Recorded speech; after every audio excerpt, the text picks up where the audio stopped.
Yeah. So in the first half of this slot, I'm going to be talking about language in the media in theory, and Ruben will be discussing an instance of language in the media in practice with the Language Matters documentary. And if you haven't seen it, you can go to our Facebook and watch it. So I hope everyone was able to make it to Dan's talk yesterday. If not, the audio will be available eventually. I'll be talking less about the media ecology and the importance of engaging with the media, and more about techniques of storytelling. So if you've been inspired by Dan's call to arms to write for the conversation or go on the radio, that's great. And this presentation will take that to the next stage of what you then do, I hope. So in general terms, I firstly wanted to talk to you today about how language is discussed in the media and how the same kinds of narratives about language recur under various guises. And all of this is a little bit tongue-in-cheek, but I'm taking an age-old approach from folkloristics of identifying what are called tale types and motifs.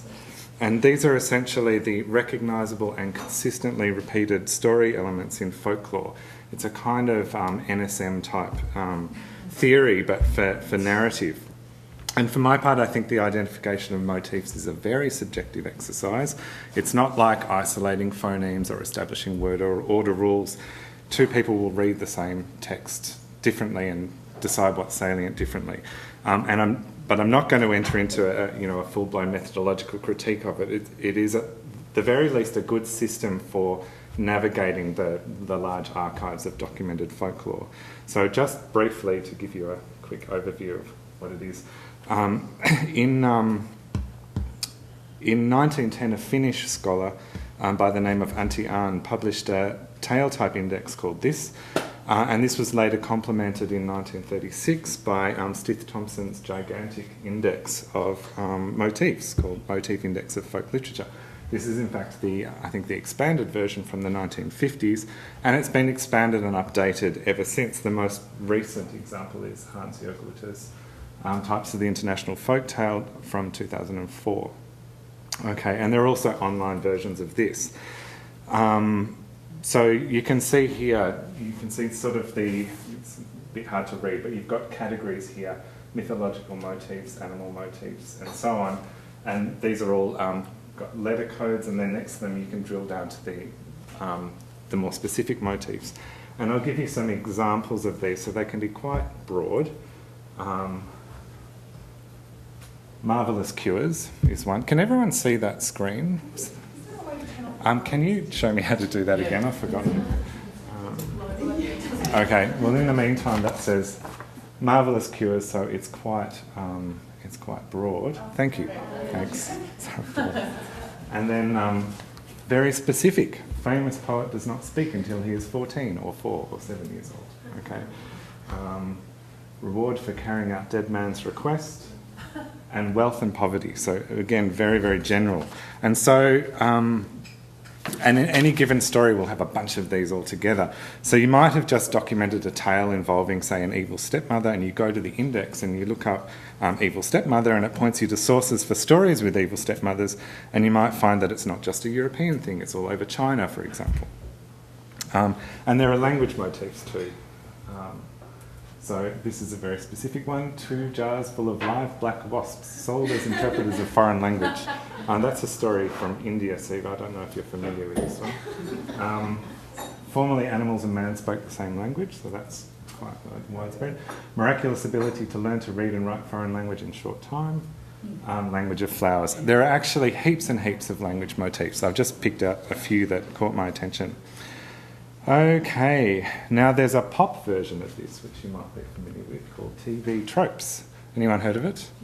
Yeah. Okay, so, and this is also huge, and I'm picking out just a few. Boarding School of Horrors. So TV tropes, this is doing the same thing, but for TV and movies, and all over the world. Jumping out of a cake, photo booth montage, the bride with a past, I love you because I can't control you, Jules decide everything, easily thwarted alien invasion, government conspiracy. So you click on any one of these, and I recommend you do, it's a lot of fun, you click on them and it'll tell you everything that has, say, jumping out of a cake in it. Okay. All right. So just for a bit of fun, I thought I would treat the news and opinion media in the same way and try to isolate the consistently repeated story elements around discussions of language, coming up with my own ad hoc motif index. And there are folklorists who've done similar things before with the media. So Linda Day, for example, has kind of treated American media as folklore. Okay. And in many cases, what I did was that I simply took well-worn language ideologies and recast them as a kind of a folklore. And what I noticed in this exercise, for example, is that like folklore, stories about language in the media almost always have a very strong moral dimension. It's a kind of evil stepmother sort of world that we're entering into. So here's my very rough motif index for language in the media, which was mostly thought up on a drive home from Sydney, so it's by no means complete or rigorous, but I want you to think of these as simply story motifs and not as claims about reality or as ideologies. Okay, so origins of language. There's not a lot of media about origins of language. This is where you'd put things like stories about Neanderthal language or origins of speech or whatever. But I put it up there because motif indexes always start with origin stories, so I just had to put it there. Language and transference, so this is a big area. Language has the power to produce non-linguistic effects in the world, so everything of that kind of strong morpheme variety. Language has an innate power to compel individual behaviour. Non-standard usage is a cause or symptom of social crisis. Non-prestige usage is a cause or symptom of social crisis. Language shift is a cause or symptom of social crisis. Language diversity and or multilingualism creates barriers that disrupt social harmony. Multilingualism exacerbates ethnically motivated violence. Multilingual input obstructs linguistic cognitive development. And then the opposites. Language diversity and multilingualism is an index of social vitality. Languages are intangible cultural heritage. Multilingual input enhances linguistic cognitive development. And then all the technology ones. So language is transformed by technology. Technology assists language development. Technology disrupts language development. And then I'm treating writing as a linguistic technology. So written language has a denser reality than non-written language. Written languages are ancient. Dead written language is sacred. Writing preserves language. Literacy competence is the same as language competence. And we're getting towards the end. Language is embodied in vocabulary. And then just quickly, 3, language is decoded to reveal a non-linguistic truth about the prehistoric provenance of its speakers, about its superiority or inferiority, about the morality or status of a given speaker. Posture has semi-linguistic content that exposes true intentions. Language is discovered. Language is rescued. Language is rescued at the hands of its discoverer. Language is rescued with the aid of a powerful new technology. Language dies. Death of a language is also death of an era or worldview. Okay, so as I said before, I want you to suspend judgment as to whether these motifs are good or bad or true or false. For this exercise, what's important is how they're applied in practice and what effects they are. So think of these as aesthetic props, like jumping out of a cake. So I guess what I'm trying to say here is we need to pay attention to these narratives because what they show us most importantly is what the reading public values about language, what language means to people and how people experience language. And it's crucial we understand that even if we disagree, otherwise we're never going to connect our message.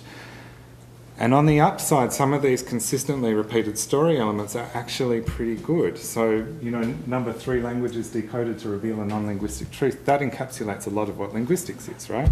So that's good. It turns out that the public enjoys that stuff and journalists like writing about it, but how they write about it can be problematic. Okay. We also get competing narratives about multilingualism and language diversity, which I've seen that resonate with different kinds of audiences. So, why do we need to make the effort to understand our readers? This is reprising what Dan was talking about yesterday. Why can't people just read a bloody book or enrol in linguistics or just pay attention for 1 minute? And it's because we're losing, okay? Not just on language research, but pretty much on all fronts. We are losing. Okay, so I just want to now show you a few case studies. Most of these are things that I pulled out of the media really quite recently, just going to news.google.com and then typing in language to see what comes up. Okay, so language skills of Irish children hampered by tech gadgets. So that's an illustration, from my point of view, of the motif technology disrupts language development. Okay, a lifeline for endangered languages. Language is rescued with the aid of the powerful new technology. Panic at the dictionary. To be fair to the New Yorker, they were reporting more on prescriptivist tendencies rather than emphasising them. But non-prestige usage is a cause or symptom of a general social crisis. Written language has a denser reality than non-written language, and language is embodied in vocabulary. Those are some of the motifs. Last native speaker of Klalam language dies in Washington State. Death of language is cause or symptom of death of an era or worldview. Okay. Vocal fry. Has anyone heard that term? It just means creakiness. Yeah, I'd never come across it before. Is it a pop term or is it a technical term? A pop term. No. Okay. Oh, is it? Okay.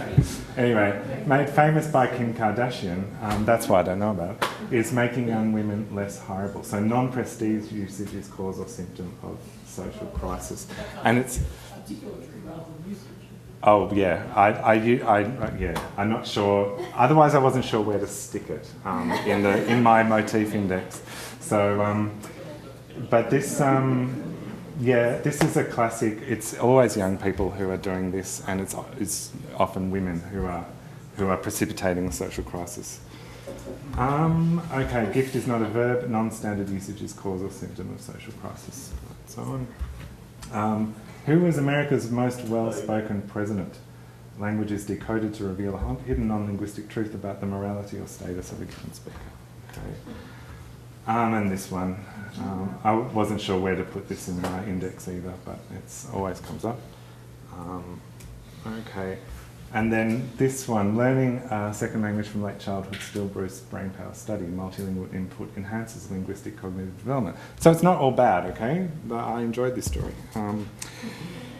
Alrighty, and fossil language Brahui, don't know how to pronounce that, gets recognition. So we've got written languages are ancient.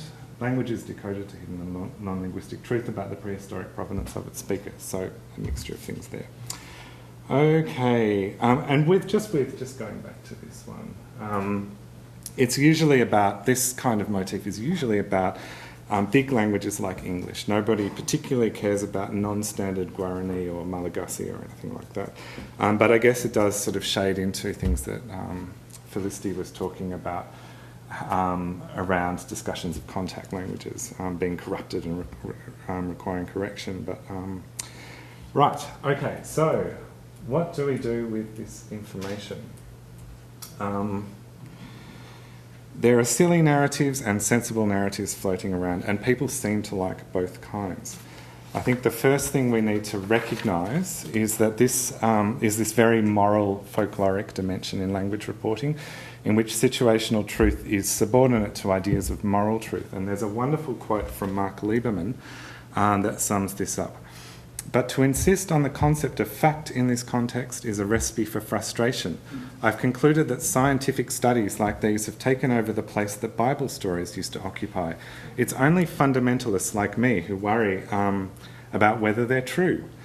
For most people, it's only important that they're morally instructive. Okay. So I guess I want to be thinking about, so to put the contrast another way, we as researchers are perhaps conditioned to think of the world as a totality of facts, to paraphrase Wittgenstein. The problem is that these facts are mediated by narrative, and as we all know, a story doesn't have to be factual to be good. So I want to be thinking about how we can go about harnessing the principles of good storytelling in order to convey a story that is as factual as possible without losing its emotional impact and its ability to educate. And I think one way we can start to do this is by reflecting on our own personal reasons for being interested in language in the first place. I had a student who said that she enrolled in linguistics because she enjoyed the character of Henry Higgins in a production of My Fair Lady. And from my perspective, that's a perfectly legitimate reason to be interested in linguistics, and perhaps she'll make a fine dialectologist or forensic linguist. Okay, and Julia told me that, where are you, Julia? There, that her origin story was seeing Indiana Jones dust off a tablet and decipher it. And mine I can trace to an illustrated edition of The Hobbit that I got for my birthday one year that had maps with runes on them that I really enjoyed deciphering. Okay.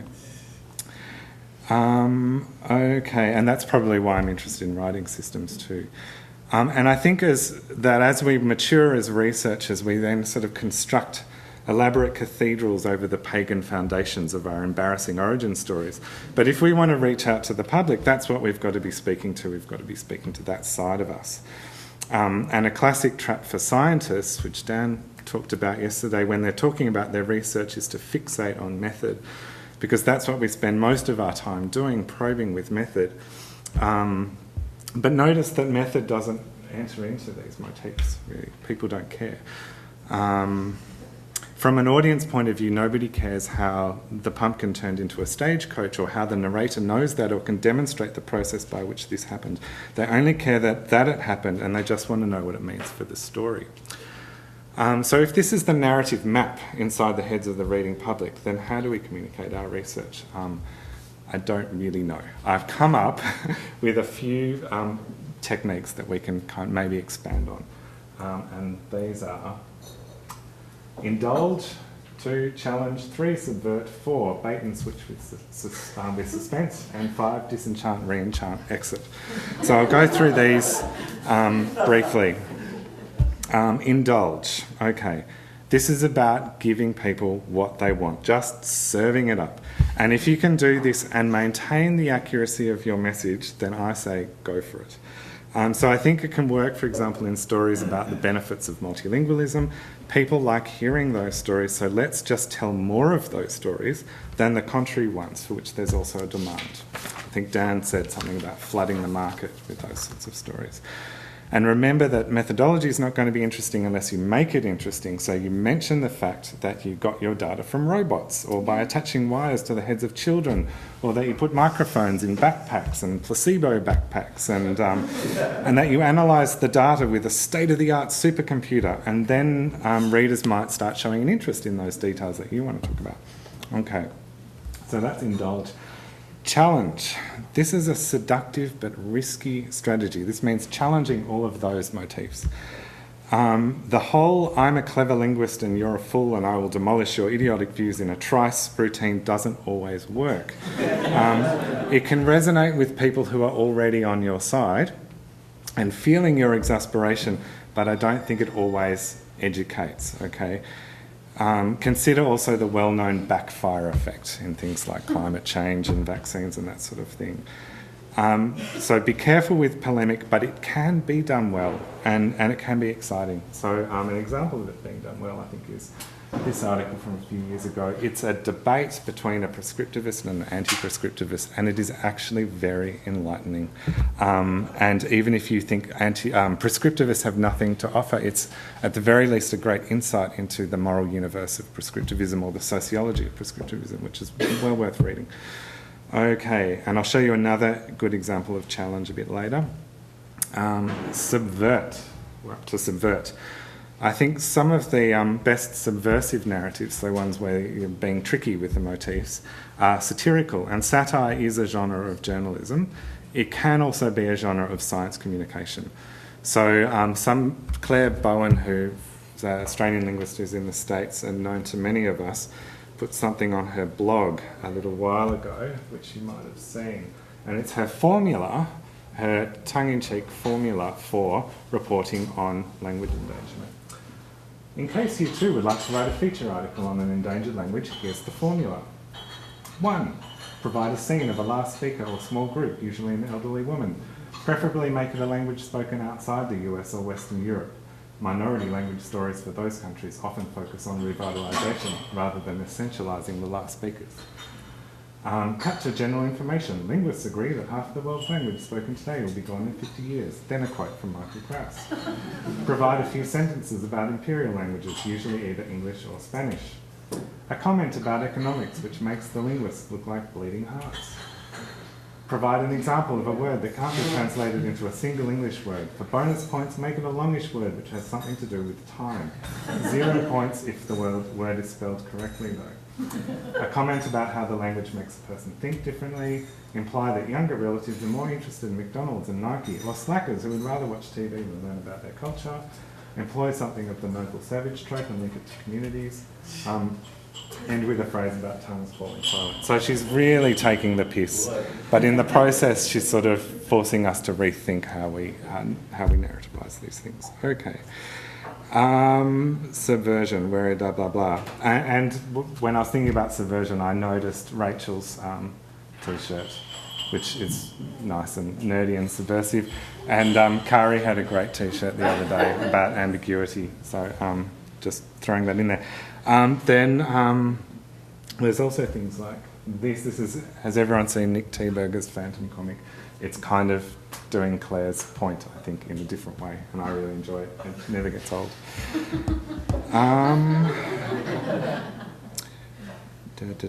And what else was I going to just let him finish reading that? Okay, so this is from Laura Miller very recently. Indiana Jones would be considered a looter. Why we're obsessed with glamorising archaeologists. This is an example of doing challenge well, do you know? But there is an alternative version of this challenge. The subversive version of this is in The Onion. Oh, where is it? Here. Archaeologists tired of unearthing unspeakable ancient evils. Okay? And I encourage you to read the whole article. It's much longer than this because it's funny, and as you're reading it, he's talking about his painstaking, boring method of dusting things off and how he keeps getting interrupted by fire-breathing demons and so on.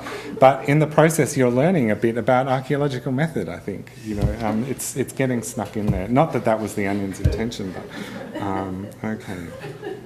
Okay.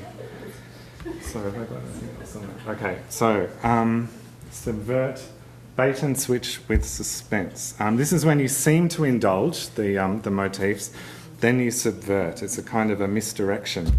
It's like the kind of crime novel, I know it was the butler, but hang on, it can't be the butler. Oh my God, it was the doctor kind of thing. And that's not very hard to do, I don't think. This technique shouldn't be very hard to do, as long as you have the empathy to indulge belief that it was the butler just for a moment. So perhaps I'm going out on a limb here, but I think it might be possible to harness people's prescriptivist follies, for example, in the service of good. For example, when it comes to stories of extreme language shift in the context of language endangerment, you could say, don't you hate it when your kids say like and whatever and don't speak the way you do? They're talking American English and losing their cultural heritage. Well, imagine if your kids lost their entire language and all the kids you knew lost their language. How would that feel for you? So that might be one way of doing bait and switch with suspense. Okay, so the final one, disenchant, reenchant, exit. This is a more straightforward or honest version of bait and switch. It follows sort of the same structure as a suspense narrative. And this is where you... well, to illustrate, I think the best example of this is... I don't know if you've seen this book. I actually really like this book. You Are What You Speak, Robert Lane Greene.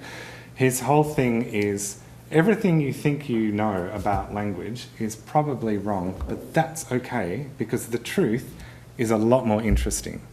And I think he does that so effectively. He's not a linguist, but he talks to linguists. He finds out what's going on.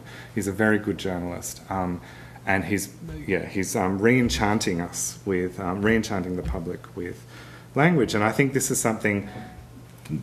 Re-enchanting is something that we should all be doing over all of these strategies. That should be something that's a part of it. Okay, and I think what this amounts to is replacing or expanding the motifs I've talked about with new motifs that we're putting out there. So we need to find ways of demonstrating that, yeah, we relate to Indiana Jones and The Hobbit and whatever, because that's where we came from. But what we actually do and what we actually discover is even more exciting than Indiana Jones. And that's all. Thanks.